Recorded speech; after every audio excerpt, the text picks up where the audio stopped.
Welcome to another video for simonsvideo.com, and my name is Simon Tay, and today I'm going to replace this door stopper, which is prone to wear and tear, with this door stopper. Okay, so what I did is having a door sensor over here. Whenever I go for lunch or dinner, it will actually activate all my devices if my door closes. So when I open, the devices will actually switch off. But when I go out, if this thing drop off, for example, and the winds happen to blow, and it will trigger all my devices automatically when I'm having dinner outside, and it'll be a waste of electricity. So I need to replace this particular door stopper with a DIY version, which is this one, right?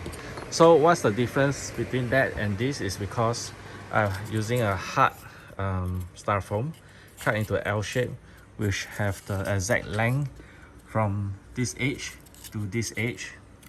I just simply put a neodymium magnet from the hard disk, super glue onto the door frame, and over here as well I make two of them.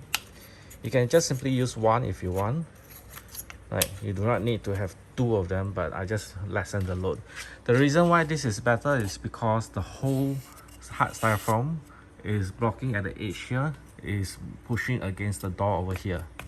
It's not just a small little sliver of this thing. It's not just onto this. It's not just this area blocking the door. It's the whole thing is blocking the door. So this will be less prone to wear and tear, and I will not be worried that the door will trigger any of my sensors and triggering all my devices, wasting a lot of electricity when I'm not around.